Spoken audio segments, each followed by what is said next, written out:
பூஜா ஆன்மீக நேயர்களுக்கு ஆர்டிஎம்டி பிஏ ஈஸ்வரனின் வணக்கம். மக நட்சத்திரம், அதனுடைய அதிதேவதை சுக்கிர பகவான், பெண் சுக்கிரன் என்று சொல்லப்படுகிறது.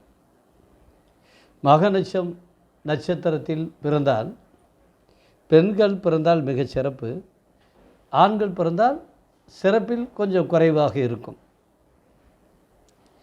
இந்த மகத்தில் பிறந்தால் ஜெகத்தை ஆடும் என்பது முடிந்த அளவுக்கு இது கோடியில் ஒருவருக்கு அமையும், எல்லோருக்கும் அமைவதில்லை. ஏன்னா ஜோதிட பழமொழி என்ன அப்படின்னு கேட்டிங்கன்னா, மகத்தில் பிறந்தால் ஜெகத்தை ஆளலாம், பூரத்தில் ஆண் பிறந்தால் உலகத்தை ஆளலாம் என்ற ஒரு பழமொழி உண்டு. இந்த மகம் என்பது சில நேரங்களில் அது உற்சவ சிலை என்று அதுக்கு ஒரு அர்த்தம் உண்டு. உற்சவ சிலை என்றால் அப்படின்னு பார்த்தீங்கன்னா, கோயிலில், சிவன் கோயிலில் நீங்கள் பார்த்தால் உங்களுக்கு புரியும். சிவன் லிங்க வடிவிலே இருப்பார். அது என்றைக்கும் அது உற்சவமூர்த்தியாக திரு வீதி உலா வருவதில்லை. சிவகாமி சுந்தரி நடராஜர் தான் நம்ம உற்சவமூர்த்தியாக வருவார்கள். அதேபோல் அந்த உற்சவமூர்த்திக்கு தான் மிக அந்த வீதி தோறும் வரும்போது வீடு தேடி இறைவன் வந்து வரம் கொடுப்பார்.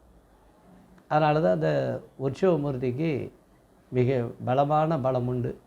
ஏன்னா நாம் தான் இறைவனை தேடி போவோம். ஆனால் அந்த உற்சவமூர்த்தி அந்த விழாக்காலங்களில் வீதிதோறும் வந்து நமக்கு அருள் பாலிப்பார்.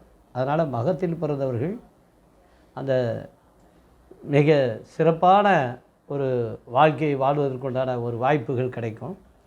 அதிலும் அந்த மக நட்சத்திரத்தில் பிறந்தவர்கள் அரசியல், சினிமாக்களில் இருந்தால் அவர்கள் நல்ல பெயர் வாங்கக்கூடிய ஒரு வாய்ப்பினை அமையும்.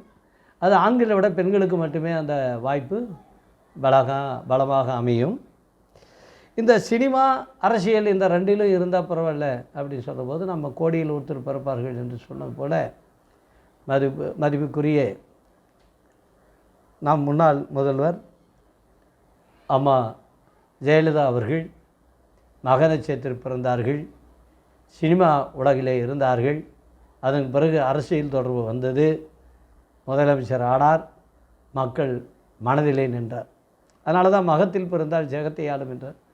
அப்போ நமக்கு வந்து இந்த இந்தியாவிலேயே மிக பெரிய ஒரு அதிகாரமிக்க ஒரு ஆன்ம மக்களைப் போல மக்கள் மனதிலே ஆழமாக பதிந்து ஒரு கடைசி காலங்களில் மிக நெல்லாட்சிகளை மக்களில் கொடுத்தார்கள். அதே போல் இந்த மகனத்தில் பிறந்தவர்களுக்கு அரசியல்வாதி தொடர்புகள் இருக்கும், அல்லது அவர்கள் குடும்பத்தில் அரசியல்வாதி தொடர்பு இருக்கும். மந்திரி, எம்எல்ஏ, இந்த சேர்மன் இவங்களுடைய தொடர்பு அந்த குடும்பத்தில் இருக்கும். அந்த குடும்பங்களில் வயது 58-60க்குள் நிறைய பேர் இறந்துருவாங்க. அதை தாட்டினா அவங்க 80 வயசு வரல இருப்பாங்க. மதிப்புக்குரிய அம்மா அவர்கள் கூட அவர்களுக்கு அந்த வயது வந்தபோது கூட அவர் இதை சொல்ல கேள்விப்பட்டு இருக்கிறார்கள். அது மிக ஒரு அருமையான ஒரு நண்பர் நம்ம டிவியில் கூட பேட்டி கொடுத்துருந்தார். எங்கள் சமூகத்தில், எங்களுடைய குடும்பத்தில் இப்படி இருந்திருக்காங்க, நான் அந்த வயதை தாட்டினால் சிறப்பு என்று அம்மா சொன்னதாக டிவியில் கூட அதை ஒளிபரப்பினார்கள். அதனால் நம்ம என்ன இருக்குன்னா, இந்த மகத்தில் பிறந்தவர்கள் மதுவை தொடக்கூடாது. மதுவை தொட்டால் பக்கா குடிகாரனாக மாறிடுவாங்க, போதைக்கு அடிமையானவர்களாக. பெரும்பாலும் அவர்கள் ஓசி குடியாக பெரும்பாலும் இருப்பார்கள். ஓசியில் வைக்க குடிச்சிட்டு இருக்கிற மாதிரி இருப்பார்கள். ஆனால் அவர்கள் குடிகாரன் அல்ல. குடிக்கக்கூடாது, குடித்தால் அது நம்மை விடாது என்பதுதான் வழியா. ஆனால் அதற்காக மகனச்சை பிறந்தவர்கள் குடிகாரன் என்று சொல்ல முடியாது. தொட்டால் மட்டும்தான் அது மிகப்பெரிய தவறு என்று சொல்லப்பட்டிருக்கிறது. இவர்கள் சீட்டாட்டத்தில் மிக மகா கில்லாடியாக இருப்பார்கள். ஏன்னா அவங்க பலமாக இருப்பாங்க. இந்த நட்சத்திர பிறந்தவர்கள் ஒரு பஞ்சாயத்து தலைவர் அல்லது வார்டு கவுன்சிலராக கூட ஆகிறதுக்கு உண்டான வாய்ப்புகள் அமையறதுக்கு வாய்ப்பு உண்டு. இதில் பெண்ணாக பிறந்துட்டாங்கன்னா அவங்க ரொம்ப தெய்வம் மதிக்கிற அளவுக்கு ஒரு நல்ல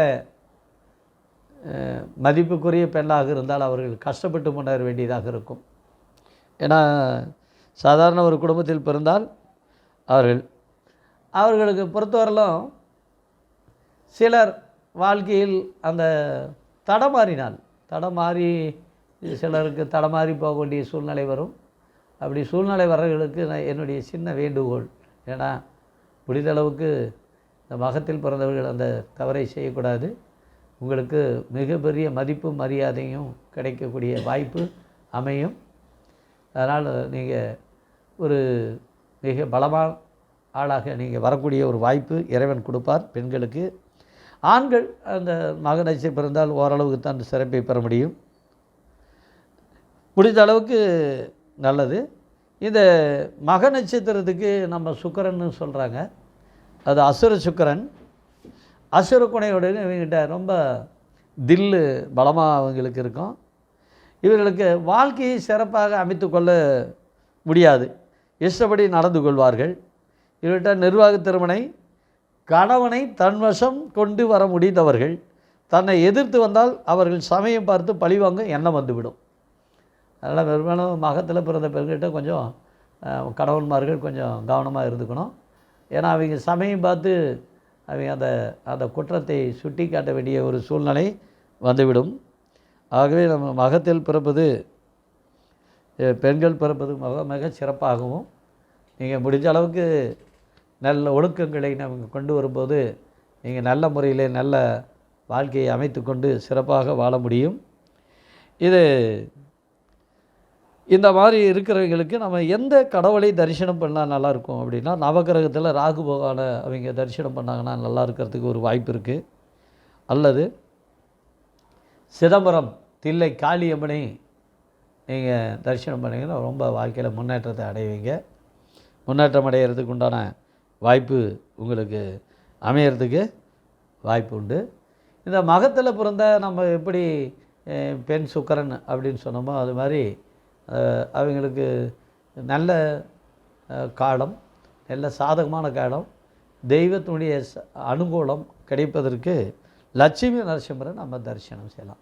அது எங்கே இருந்தாலும் செய்யலாம். லட்சுமி நரசிம்மர் எங்கள் வேறு அருகாமையில் நாமக்கல்லில் லட்சுமி நரசிம்மர் குடவரை கோயில் இருக்கிறது. அதுபோல் நீங்கள் இருக்கிற இடத்துல லட்சுமி நரசிம்மரை, அதுவும் நம்ம சுவாதி நட்சத்திரத்தில் நீங்கள் தரிசனம் பண்ணினா நல்லாயிருக்கும். வாழ்க்கையில் உங்களுக்கு சிறப்பான ஒரு பலன் கிடைக்கிறதுக்கு உண்டான வாய்ப்பு இருக்கும். நீங்கள் இந்த வீட்டில் பிரச்சனை, தகராறு அப்படின்னு கஷ்டமான ஒரு பிரச்சனைகள் வருகிற காலகட்டத்தில் நீங்கள் இந்த காளஹஸ்தி நம்ம போய் எங்கள் கேது பகவான் ஸ்தலம் அங்கே போய் சிவனாரை தரிசனம் பண்ணிட்டு வந்தீங்கன்னா ரொம்ப சிறப்பாக இருக்கும்.